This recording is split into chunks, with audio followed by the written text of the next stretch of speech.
The first time my husband broke my bones, it wasn't supposed to be me. It was supposed to be the coffee table. I stood in our living room on a Thursday evening in November, my 5-year-old son Marcus asleep in his bedroom down the hall, and watched my husband Terrence's fist come toward me. I had just enough time to put up my hand to protect my face. The sound of bones cracking was louder than I expected. Sharper, like someone snapping a thick tree branch. That sound will stay with me forever. My name is Jasmine Carter, and this is the story of how my marriage died and how my little boy saved both our lives. Before that Thursday evening, I thought I knew my husband. We had been together for 8 years, married for 6. He was a pharmaceutical sales representative. Always dressed sharp, always smiling, always working late. I was a dental hygienist at a clinic 3 days a week, spending the rest of my time taking care of Marcus and our home. We lived in a nice 2-bedroom apartment in the suburbs of Charlotte, North Carolina. Nothing fancy but comfortable. Our life looked normal from the outside. The problem started about a year before that night. Terrence began coming home later and later. His work trips increased from once a month to twice a week. When I asked questions, he would get defensive, accuse me of not trusting him, say I was being controlling. I found receipts for expensive dinners I was never invited to. I noticed charges on our credit card for hotels in cities where he claimed to be staying with clients. But every time I brought it up, he had an explanation. The dinner was with his boss. The hotel was because the client meeting ran late. The expensive watch I had never seen before was a bonus gift from his company. I wanted to believe him. No, that's not quite right. I needed to believe him. Because believing him meant I could keep pretending everything was okay. Believing him meant Marcus could grow up in a home with both his parents.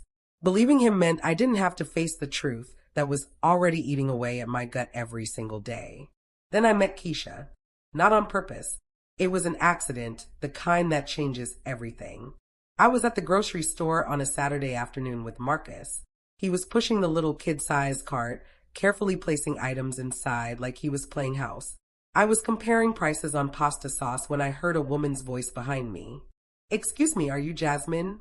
I turned around. She was younger than me, maybe 25 to my 33. Pretty face, long braids, dressed in expensive activewear that probably cost more than my entire outfit. She was holding a basket with wine and gourmet cheese, the kind of shopping you do when you're trying to impress someone. Yes.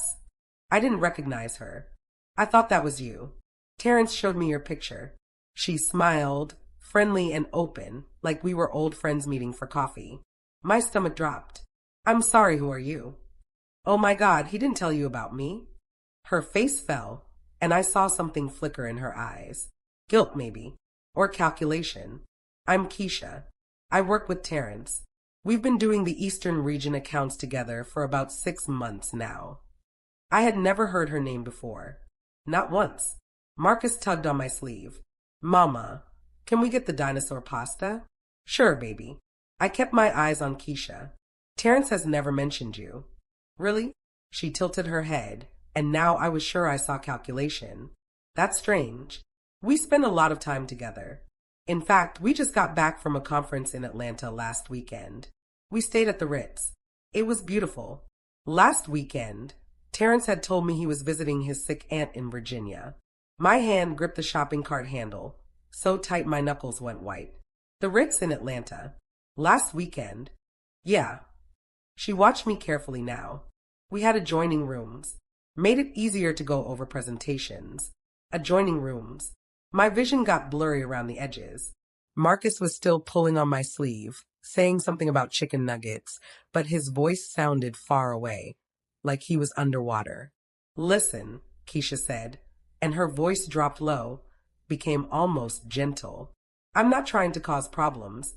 I just thought you knew. Terrence talks about you and Marcus all the time. Says you're a great mom. Says he's lucky to have you." I wanted to scream at her.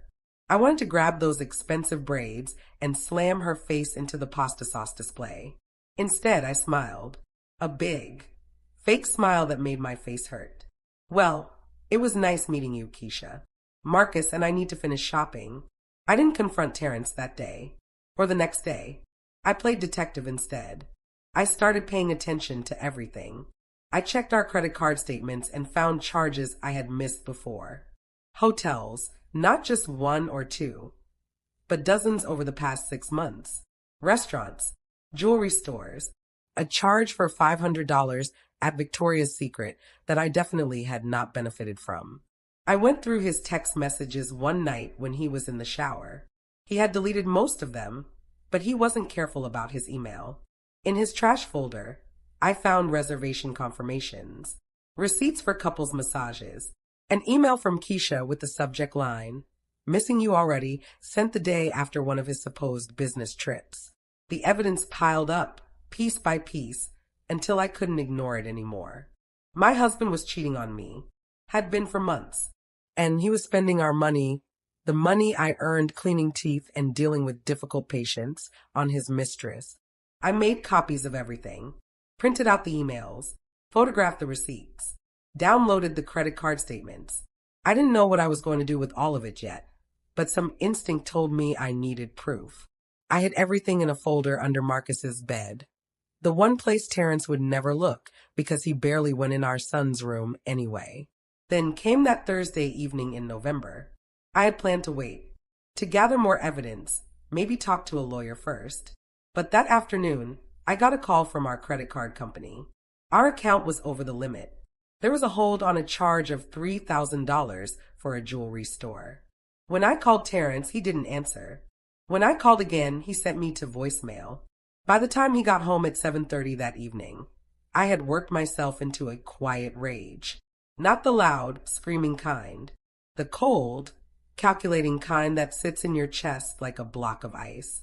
Marcus was already in his pajamas, playing with his toy cars in the living room.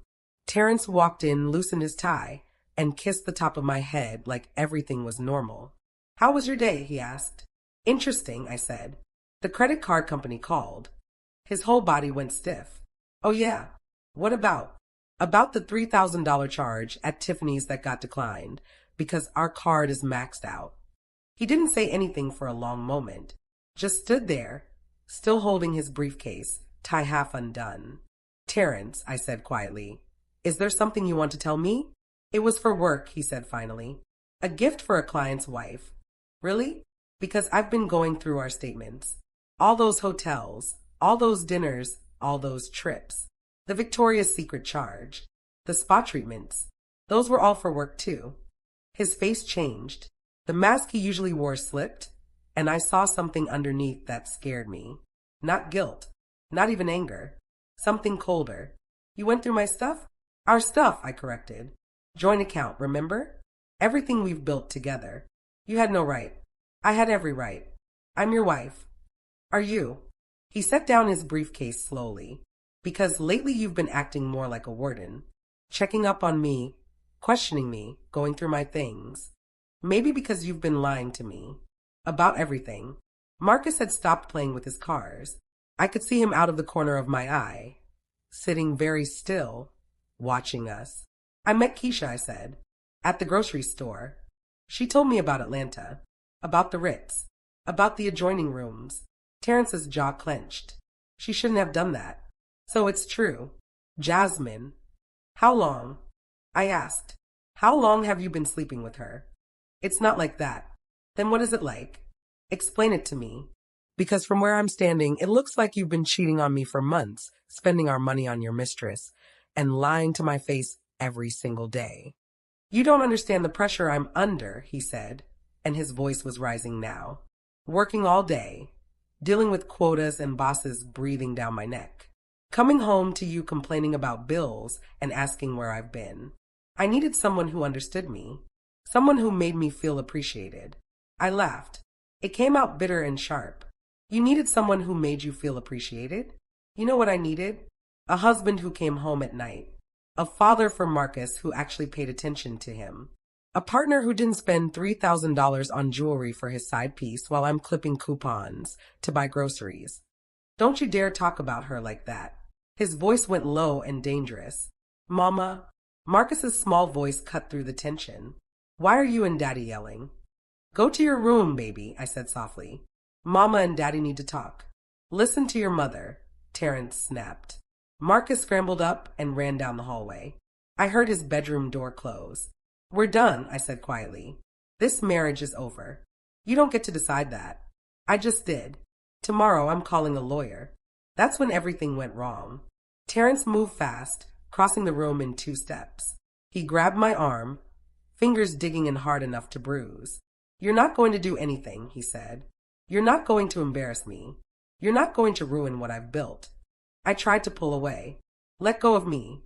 Everything I've done for this family. You think that apartment pays for itself? You think your little part-time job covers anything? Let go of me, Terrence. You're going to keep your mouth shut. You're going to smile and pretend everything is fine. And you're going to let me live my life. No. I yanked my arm back hard, breaking his grip. And that's when he swung. I think he was aiming for the coffee table. Or maybe the wall. I'll never really know. But my hand came up instinctively to protect my face, and his fist connected with my palm, my wrist, my fingers. The bones snapped like dry twigs. The pain was immediate and overwhelming, radiating up my arm in waves that made my vision go white. I fell backward, landing hard on the couch, cradling my broken hand against my chest. I tried to scream, but no sound came out. Just a wheeze, like all the air had been knocked out of my lungs. Terrence stood there, breathing hard, staring at his own fist like he couldn't believe what it had just done. Jasmine, he started. The apartment door opened. Keisha walked in with a key. Our key. A key I had never given her. She was dressed in a tight red dress. Heels. Full makeup. She stopped dead when she saw me on the couch. Terrence, what? It was an accident, he said quickly. She fell. But Keisha wasn't looking at him. She was looking at me, at my twisted hand already swelling to twice its normal size, at the tears streaming down my face. Our eyes met. For just a second, I saw something human in her face. Something like regret. Then it was gone. You need to get her to a hospital, Keisha said. I can't. They'll ask questions. My brain was trying to work through the pain. Questions. Hospital. Police report. Evidence. Terrence, Keisha's voice was worried now. Just help me think. He ran his hands through his hair, pacing. If I take her to the hospital, they'll want to know what happened. They'll report it. So tell them she fell down the stairs, Keisha said. I was still trying to breathe through the pain, trying to stay conscious. My hand looked wrong, bent at an angle that made my stomach turn. The apartment doesn't have stairs, Terrence said. Then tell them she slipped in the bathroom. They were discussing my injury, like I wasn't even there. Like I was a problem to be solved, not a person. I need to think, Terrence said again. He looked at Keisha. Did anyone see you come up? I don't think so. I parked in the visitor spot like always. Okay. He was thinking now, and I could see the calculation in his eyes. We need to get rid of her. The words hung in the air, impossible and terrifying. What? Keisha backed up a step. Not like that, Terrence said quickly. Just for tonight. Until we figure this out. We can take her somewhere, leave her, say she left on her own. Terrence, that's crazy. You got a better idea? If I take her to the hospital, I'm going to jail. If she talks to the cops, I'm going to jail. We need time to think this through. I watched them, my vision swimming in and out of focus. Pain was making it hard to think, hard to breathe. But somewhere in the back of my mind, a voice was screaming, Marcus. Where was Marcus? As if in answer, I heard his bedroom door creak open. Small footsteps in the hallway. Mama? No, Marcus, stay in your room. But he came into the living room anyway, still in his dinosaur pajamas, clutching his stuffed elephant. He took one look at me on the couch, at my ruined hand, at my face, and his eyes went huge. Mama's hurt, he whispered. Terrence moved toward him, but Marcus backed up fast, pressing himself against the wall. Don't touch me. My 5-year-old son's voice came out fierce and strong. You hurt Mama. Marcus, go to your room, Terrence said. No. Marcus looked at me. Mama, are you okay? I tried to answer, but the pain was getting worse, spreading from my hand up my arm into my chest. My vision was narrowing to a tunnel. I was going into shock, I realized distantly. My body was shutting down. Mama. I tried to say his name. Tried to tell him to run, to hide, to call for help. But everything was going dark. The last thing I saw before I passed out was Marcus's terrified face, and the last thing I heard was Terrence's voice saying something I couldn't quite make out. When I woke up, I was still on the couch. Someone had put a blanket over me and propped my broken hand on a pillow. Early morning light was coming through the windows. For a second, I thought maybe I had dreamed everything. Then I tried to move my hand and nearly screamed from the pain. The apartment was quiet. Too quiet. I pushed myself up with my good hand, dizzy and nauseous. My broken hand was purple and swollen, the fingers bent at impossible angles. Marcus. My voice came out as a croak. No answer. Marcus. I stumbled down the hallway to his room. The door was open. His bed was empty. Panic shot through me, clearing away the fog of pain and shock. Marcus. I checked the bathroom, the kitchen, my bedroom. He wasn't anywhere. Terrence was gone too. So was Keisha. I was alone in the apartment with my broken hand and my missing son. I found my phone on the kitchen counter. With shaking fingers, I dialed Terrence's number. It rang and rang, then went to voicemail. Where is Marcus? I said to the recording. Terrence, where's my son? I tried calling again, and again. Each time it went to voicemail. On the fourth try, he finally answered. He's fine, Terrence said. His voice was calm, controlled, completely different from last night. He's safe. Where is he? What did you do? I took him to my mother's house. He's having breakfast right now. She thinks you had a medical emergency and needed to rest. Bring him home. That's not going to happen, Jasmine. Not yet. Terrence, here's what's going to happen, he interrupted. You're going to go to the urgent care clinic on Morrison Street. You're going to tell them you fell down your friend's stairs. You tripped on a toy, lost your balance, tried to catch yourself. That's how you broke your hand. You understand? I'm not lying for you. Yes, you are. Because if you tell anyone what really happened, you'll never see Marcus again. My blood went cold. You can't keep him from me. Can I? I'm his father. I have just as much right to him as you do. And if you try to make trouble for me, I promise you, I will make your life hell. I'll tell the cops you're an unfit mother. I'll say you're unstable, that you hurt yourself for attention. I'll fight you for custody, and I'll win because I can afford the best lawyers and you can't afford anything. Tears were running down my face. Please don't do this. Please just bring Marcus home. Go to urgent care. Get your hand fixed. Come back here and act normal. Then maybe we can talk about Marcus coming home. But if you so much as hint to any doctor or nurse or cop about what really happened, I swear to God, Jasmine, you'll regret it. He hung up. I sat on the kitchen floor and cried. Not just from the pain in my hand, though that was excruciating, from the hopelessness of it all. He had Marcus. He had all the power. And I had nothing. No, that wasn't quite right. I had the evidence. The folder hidden under Marcus's bed. The proof of his cheating, of the money he'd spent on Keisha. But what good was that now? He could say I faked it, made it up out of spite. He had my son. I don't know how long I sat there. Eventually, the pain in my hand got so bad I couldn't think about anything else. I needed medical help. I pulled myself up, found my purse and keys. With my good hand, and somehow drove myself to the urgent care clinic Terrence had named. The nurse at the front desk took one look at my hand and rushed me straight back. A doctor came in, a young guy who looked fresh out of medical school, and gently examined my injury. This is a bad break, he said, concerned. Multiple fractures in the metacarpals and possibly the wrist. How did this happen? I opened my mouth. The lie was right there, ready. I tripped on a toy. Lost my balance, tried to catch myself, but I couldn't make the words come out. The doctor was watching me carefully. Ma'am, can you tell me how you injured your hand? My voice broke. I fell. Where did you fall? At my friend's house. Down the stairs. He nodded slowly, making notes, but his eyes kept flicking back to me, studying my face. You fell downstairs? Yes. Did you hit your head? Any other injuries? No. Just the hand. He examined it more, gently probing the swelling. I try not to cry out. These fractures are consistent with a crushing injury, he said quietly, like something heavy landing on the hand. or a fist connecting with it. I stared at the floor. Ma'am, he said, even more quietly, if someone hurt you, we can help. There are resources.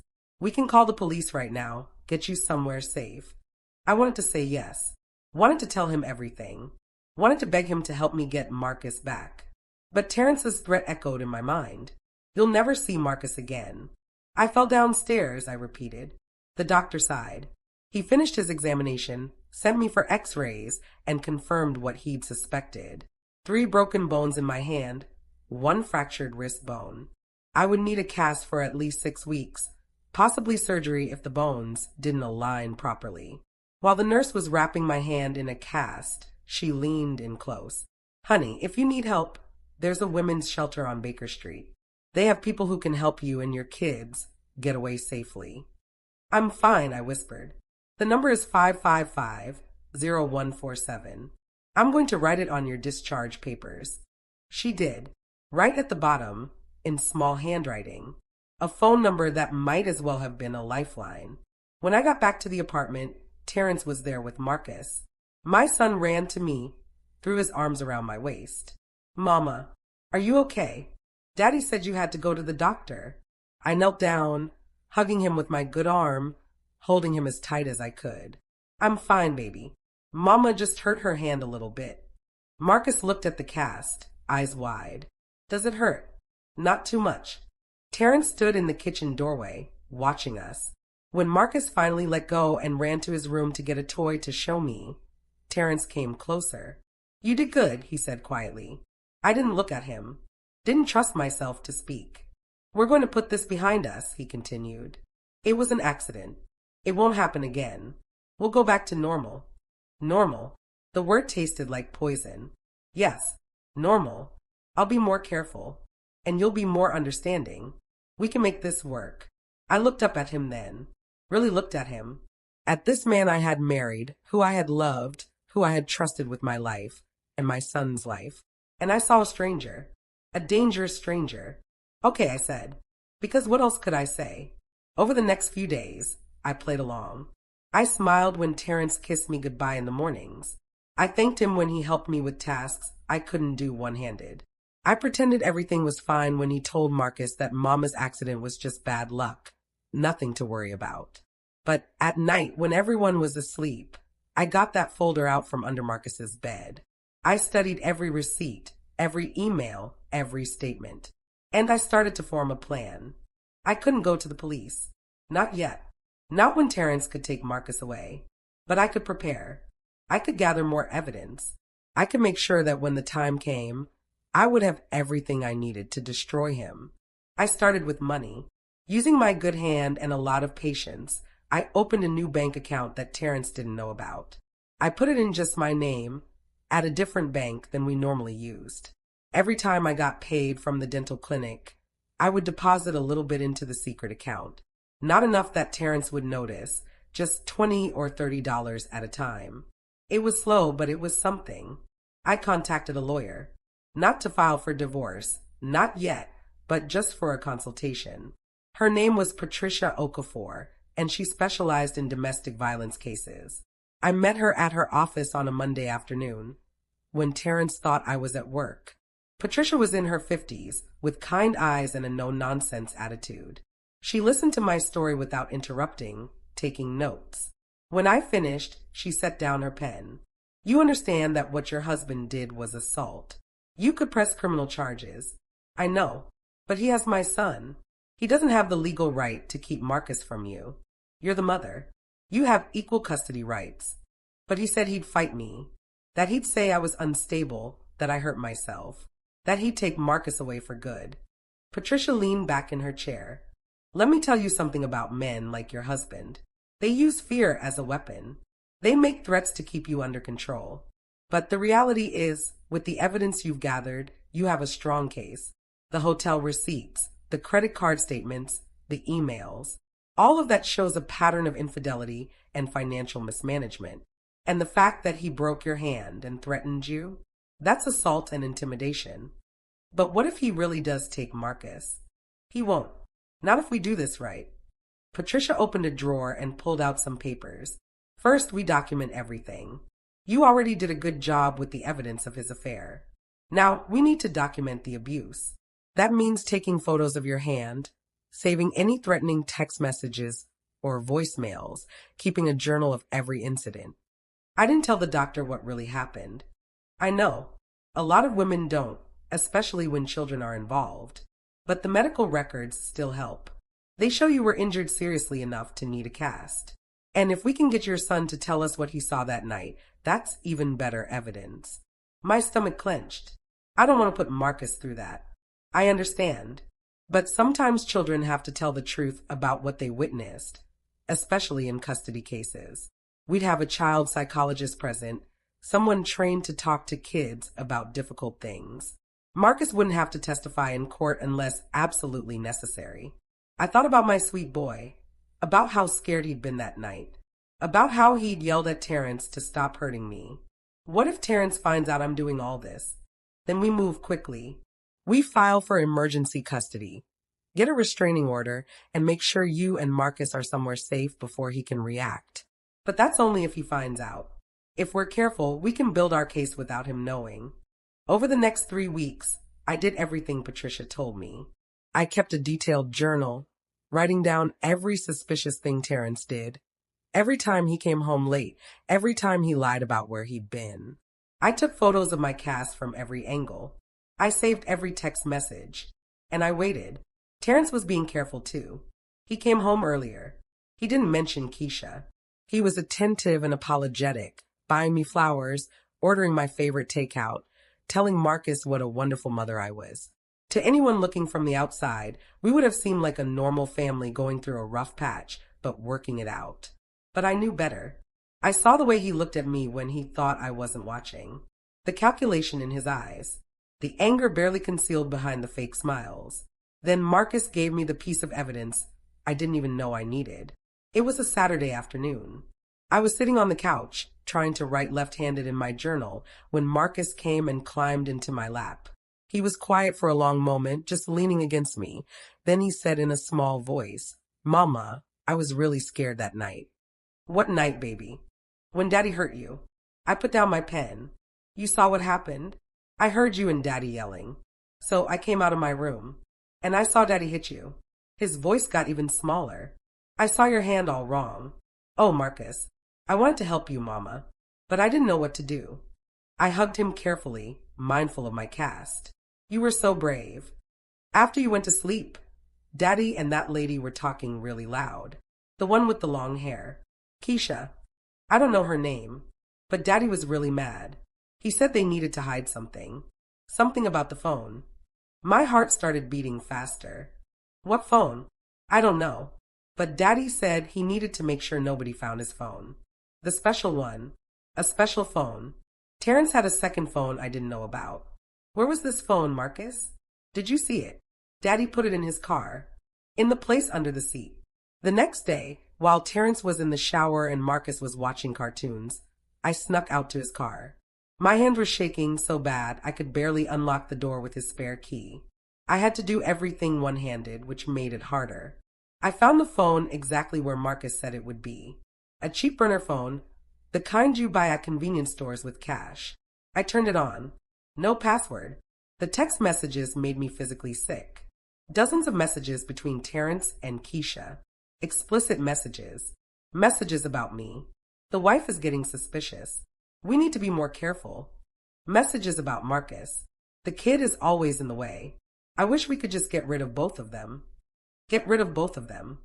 I took photos of everything with my own phone. Every text, every call log. Every piece of evidence that showed this wasn't just an affair. This was a plan. They had been planning something. Then I found the voice memo. It was from the night Terrence broke my hand.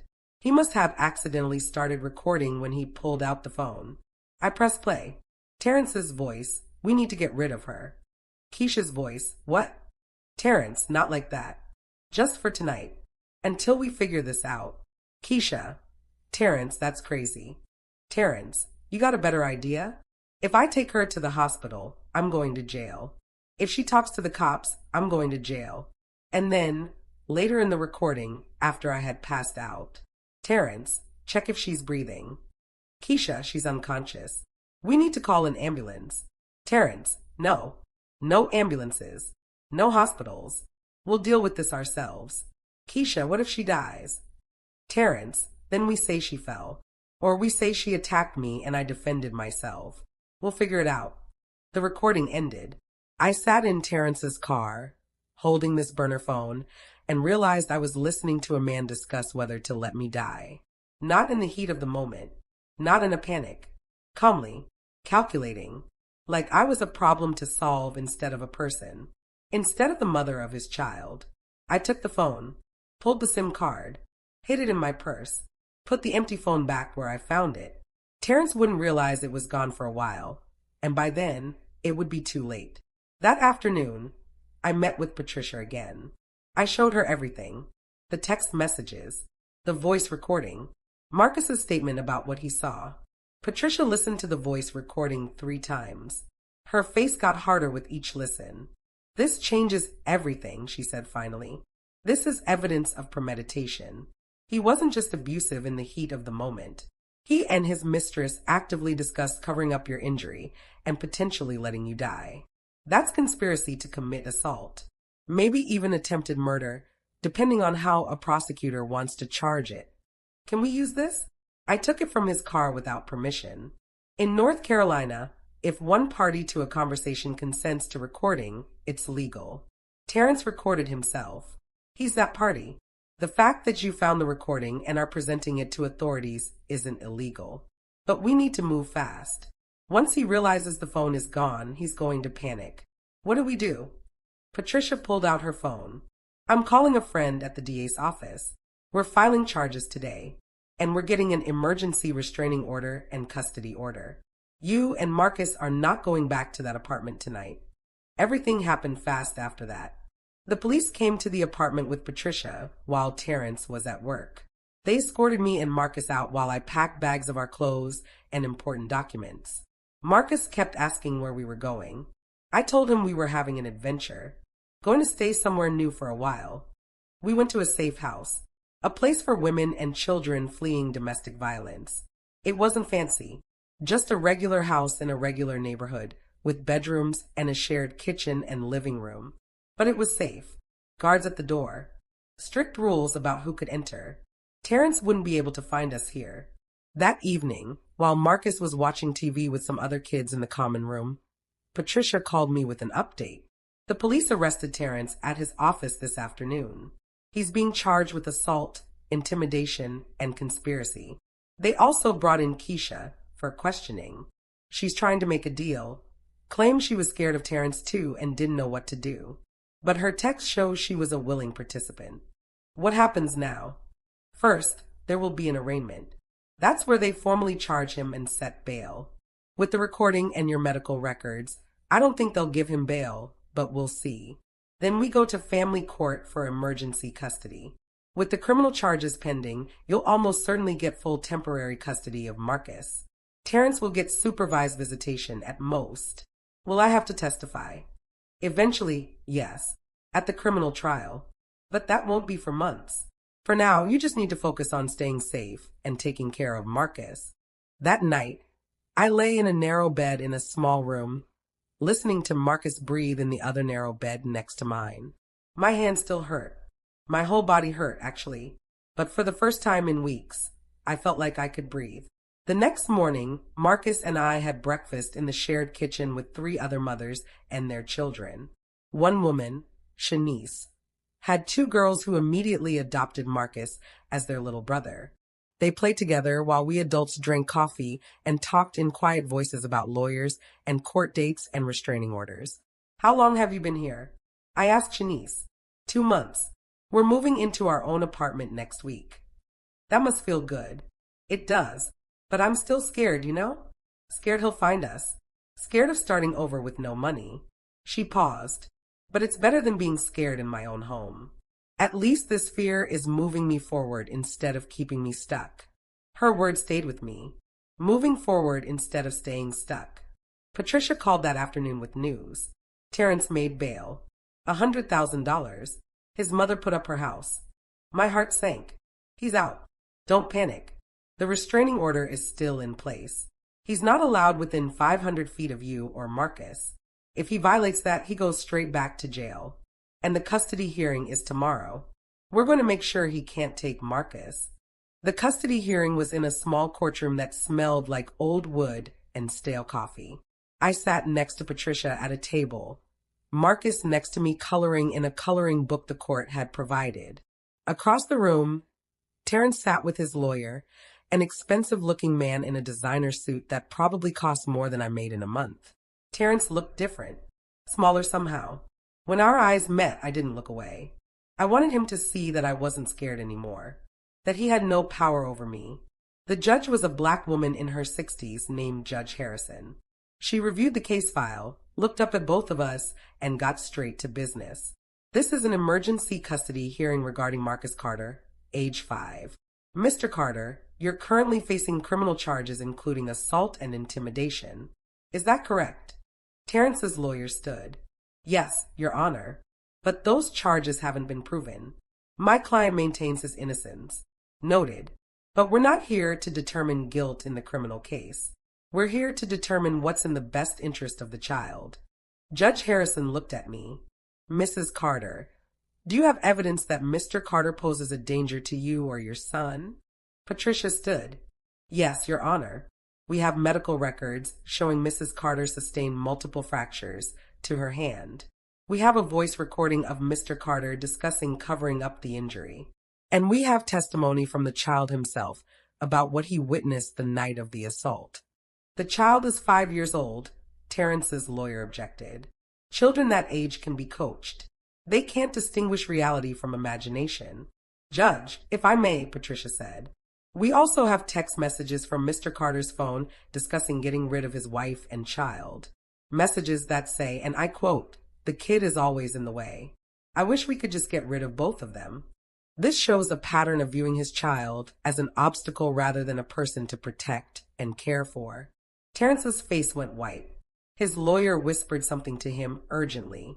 Judge Harrison looked at Marcus, who had stopped coloring and was watching us with big, serious eyes.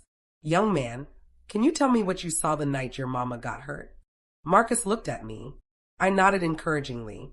He stood up and walked to the judge's bench, still holding his crayon. I heard Mama and Daddy yelling, he said in a small but clear voice. I came out of my room.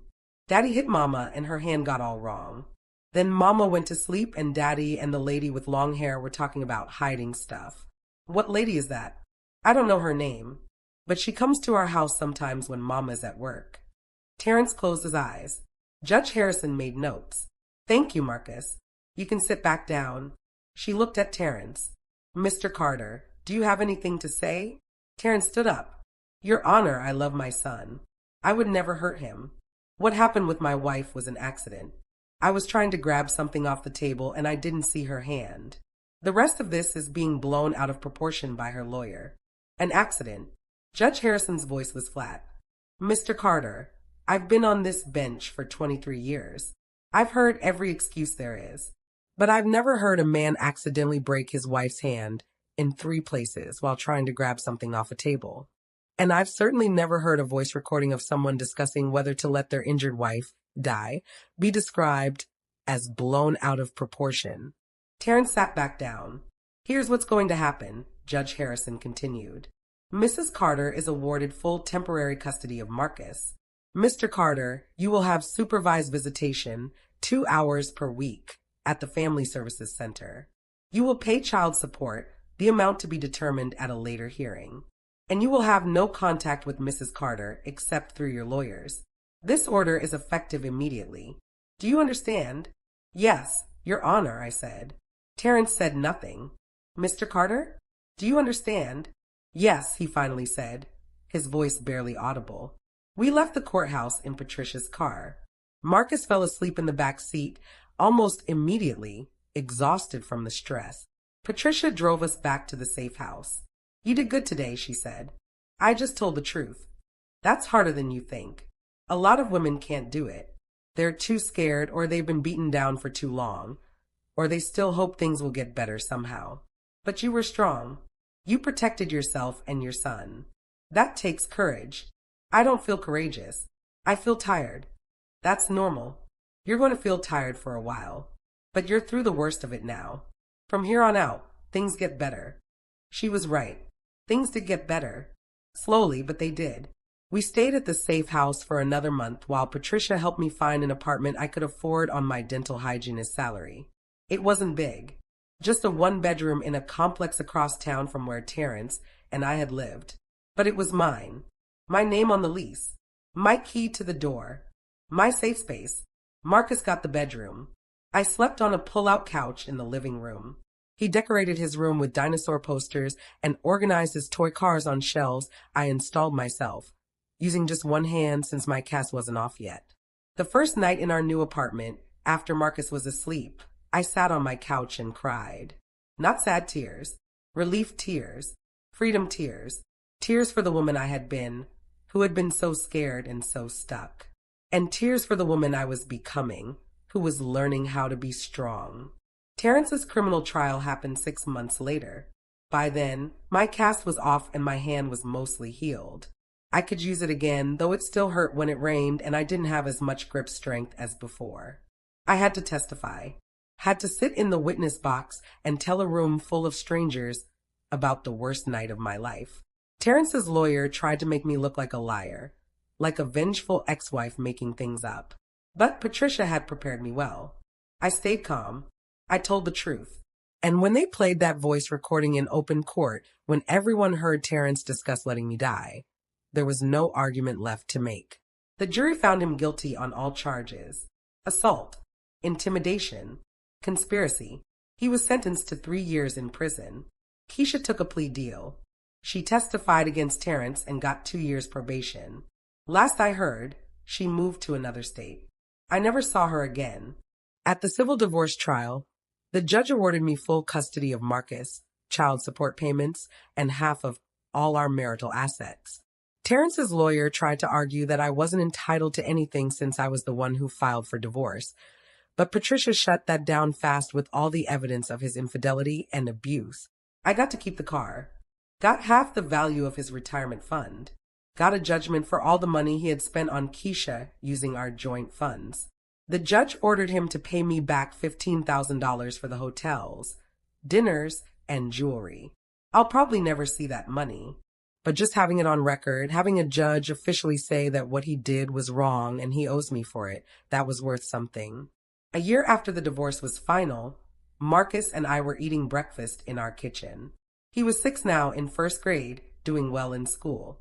He still had nightmares sometimes about that night. We were both in therapy, learning how to process what we'd been through. "Mama," he said, pouring way too much syrup on his pancakes, "is Daddy ever going to come live with us again?" "No, baby. Daddy lives somewhere else now." "Good." He took a bite of pancake. "I like it just us." "Me too." "Mama, I'm sorry I didn't call 911 that night. When Daddy hurt you." I put down my coffee cup. "What?" "I wanted to. I know you taught me how, but I was too scared." "I'm sorry." "Marcus, you have nothing to be sorry for. You were 5 years old and you were scared. That's normal. But if I had called, the police would have come faster. You wouldn't have been hurt so bad." I knelt down next to his chair and took his sticky syrup-covered hands in mine. "Listen to me. What happened was not your fault. Not even a little bit. You were so brave that night. You stood up to Daddy when he hurt me. You remembered what you saw so you could tell the judge. You helped us get away. You're my hero." "Really? Really?" He hugged me, getting syrup in my hair. I didn't care. That's the thing about surviving something terrible. You don't come out of it unchanged. I still have scars. My hand aches sometimes. I wake up in the middle of the night sometimes, heart pounding, remembering the sound of bones breaking. I'm still learning how to trust people again. Still learning how to believe that not everyone will hurt me. But I'm also stronger than I ever thought I could be. I'm raising my son on my own and doing a good job of it.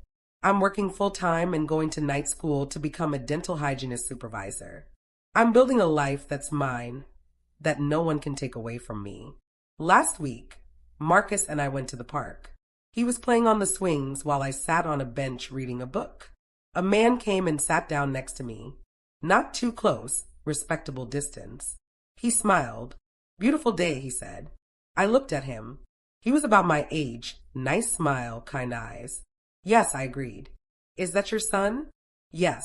He's got a good swing going there. My daughter's on the slide. The one in the purple jacket. We watched our kids play. Made small talk about the weather, about school, about nothing important. He eventually asked if I'd like to get coffee sometime. I said maybe. Got his number. Didn't promise anything. Walking home with Marcus, I thought about that maybe. A year ago, I would have said no automatically. Would have been too scared to even consider letting someone new into my life. But I'm learning that healing doesn't mean closing yourself off forever. It means being careful, yes, being smart, but also being willing to hope again. My name is Jasmine Carter. My husband broke my hand because of his lover. My 5-year-old son saved my life, not by calling 911 that night, but by being brave enough to tell the truth later. By being the reason I had to keep fighting, keep surviving, keep hoping for something better. And now, 2 years later, we're okay. Not perfect, not without scars, but okay. And some days, okay is more than enough. Some days, okay is everything. Hello. Thank you for listening to my story. If you enjoyed it, please hit that subscribe button and like this video. I share new life stories here every day. Let me know in the comments where you're listening from and what you thought about Jasmine's journey. 2 more amazing stories are appearing on your screen right now. Choose whichever one calls to you. Take care of yourselves and remember that no one has the right to hurt you. You deserve to be safe. You deserve to be happy. And you deserve to be free.